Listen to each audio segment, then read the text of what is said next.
Salut les aliens, aujourd'hui on se retrouve pour mon petit top 5 des adaptations de comics au cinéma. Bien entendu il s'agit de mon classement personnel, donc si le vôtre diffère, n'hésitez pas à me le dire en commentaire et ça me fera vraiment plaisir de voir quel est votre top 5 en fait. Avant de commencer ce top 5, j'aimerais juste vous dire que ça a été très compliqué de sortir seulement 5 films parce que je trouve qu'il y a également de très bonnes adaptations et beaucoup plus de 5. Les 5 que je vais vous citer dans cette vidéo, c'est vraiment les 5 films qui m'ont marqué quand j'étais plus jeune ou moins jeune. Et c'est des films que je peux regarder en fait sans me lasser. Je peux les regarder 1, 2, 3, 10 fois. Je m'en lasse jamais. C'est parti pour ce top 5. Donc en 5ème position, j'ai choisi de positionner Spider-Man de Sam Raimi. Alors si j'ai choisi ce film, malgré le fait que je n'aime pas Tobey Maguire dans le rôle de Peter Parker, je trouve que Sam Raimi a vraiment réussi à reporter l'univers de Spider-Man et Marvel dans ce film en particulier. Beaucoup plus que dans le 2 et le 3, clairement. À la fois l'ambiance est très sombre avec le bouffon vert, mais également très lumineuse avec l'aspect « un grand pouvoir implique de grandes responsabilités ». Et puis sans vous le cacher, j'adore William Dafoe dans le rôle de Norman Osborn, alias le bouffon vert. Je trouve qu'il a vraiment le charisme qui va à Norman Osborn, donc à la fois une personne remarquable, physiquement apparemment normale, mais qui sait jouer un rôle terrifiant comme le bouffon vert avec une double personnalité. Enfin, je suis désolé, quand on voit sa tête là, il est terrifiant, mais à la fois génial. Et puis bon, Peter Parker dans le comic, si on regarde bien, c'est pas un beau gosse, il est un peu coincé et il a un télo sur les bords. Et dans le film, je trouve que Tobey Maguire, malgré le fait que je l'aime pas, il joue très bien ce rôle. Pour cette 4ème place, j'ai choisi Batman de Tim Burton, sorti en 1989. Si je l'ai choisi parce que c'est un des Batman qui m'a le plus marqué quand j'étais plus jeune. Si je dis pas de bêtises, ça doit être le premier Batman que j'ai vu. Avec un Michael Keaton dans le rôle de Batman qui est assez crédible, malgré un costume qui a un peu mal vieilli. Et le Joker qui est quand même assez flippant. À vrai dire, c'est Jack Nicholson qui m'a donné envie de m'intéresser à l'univers de Batman et des méchants en particulier. Enfin, juste, regardez-moi ce sourire. Tu flippes. Ah. Bon, j'avoue, je vais pas mentir, ce film a quand même assez mal vieilli. Les scènes de combat sont pas non plus ouf. Enfin, la qualité des caméras à l'époque, ça montre que c'est un vieux film quand même. Mais Tim Burton, qui réalise déjà des films très sombres à l'époque, a vraiment réussi à retirer cet aspect sombre qui est présent dans le comics et à l'inculquer à Gotham. Donc on retrouve un Gotham qui est vraiment plongé dans le chaos, avec des super vilains qui apparaissent tels que le Joker, le Pingouin, bref, tous les méchants de Batman en fait. Et bien sûr, ce qui n'arrange pas le statut de Gotham. Pour ce 3ème film, j'ai choisi The Dark Knight de Christopher Nolan. Alors oui, j'adore Batman. Et alors, je trouve que ce film est très complet et qui se rapporte vraiment à l'univers des comics parce que c'est à travers ce film qu'on découvre l'aspect solitaire de Batman qu'on retrouve par la suite dans la Ligue des Justiciers ou même dans les autres BD Batman. C'est le moment où Batman vraiment se détache de la police et qui devient un renégat pour Gotham. Et tout ça à cause de qui? Le Joker. Alors on va parler très rapidement de la performance d'Heath Ledger dans ce film, qui est pour moi en fait, l'une des meilleures performances à ce jour du Joker. Enfin, c'est un véritable psychopathe dans le film. Le maquillage est vraiment super bien fait, l'aspect sale des cheveux rajoute vraiment un aspect ultra flippant. Son sourire est juste... Et puis le fait qu'on ne sache pas d'où vient son sourire, ça rajoute vraiment à l'aspect psychopathe du personnage. C'est-à-dire qu'il crée des histoires tout au long du film et on ne sait pas vraiment quelle est la vérité à propos de son sourire. D'après moi, il sera très dur à remplacer dans le rôle du Joker parce qu'il a vraiment marqué son temps, comme Jack Nicholson à l'époque. Mais c'est vrai que Heath Ledger a vraiment mis la barre très haute.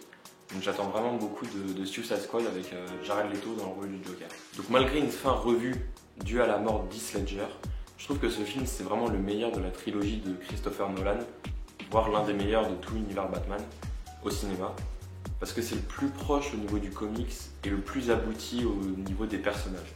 Seul petit bémol que je peux dire à propos de ce film, c'est le personnage d'Harvey Dent. De base, le personnage ne devait pas mourir. Il devait être réintégré à l'univers pour la suite des films. Mais étant donné la mort d'Heath Ledger, Christopher Nolan a décidé de le faire mourir pour amener en fait à Dark Knight Rises. Et donc je trouve qu'il n'est pas assez présent dans le film, on le voit pas assez en tant que double face. Et puis en soi, il est pas ouf. Sauf esthétiquement, où là, alors vraiment, je trouve qu'il est ultra bien fait. C'est sûr que quand on compare les deux, il n'y a pas trop photo.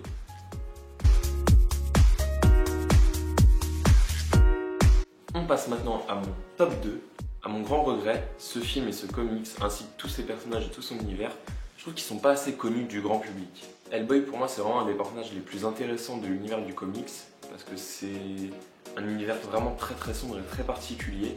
Alors faut accrocher, certes, mais c'est vraiment un univers génial à découvrir. Et donc justement, ce film qui a été réalisé par Guillermo del Toro, qui a signé des films plutôt, voire très bons, tels que Le Labyrinthe de Pan, Blade 2 et même plus récemment Crimson Peak, bah justement Del Toro a vraiment réussi à recréer cet univers propre à Mike Mignola, en le mêlant en fait avec son propre univers qui est déjà assez déjanté. La performance de l'acteur Ron Perlman dans le rôle de Hellboy justement est vraiment géniale. Je trouve vraiment qu'il a une prestance, un jeu d'acteur et un humour qui en font un personnage très attachant, malgré le fait que son destin soit de détruire en fait l'espèce humaine et la Terre en général. Quelque chose que j'aime beaucoup aussi dans le film, c'est que ce n'est pas seulement un film tourné sur Hellboy, mais vraiment sur tout l'univers de Mike Mignola, donc principalement le BPRD.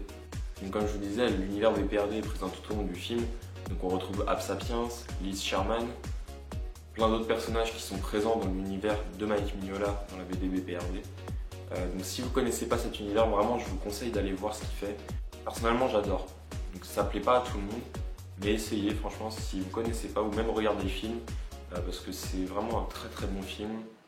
Il n'a pas si mal vieilli que ça, et je trouve que ça reste vraiment un de mes films préférés actuellement. Et je croise les doigts pour que le projet de Del Toro voit le jour, c'est-à-dire qu'il y ait un Hellboy 3.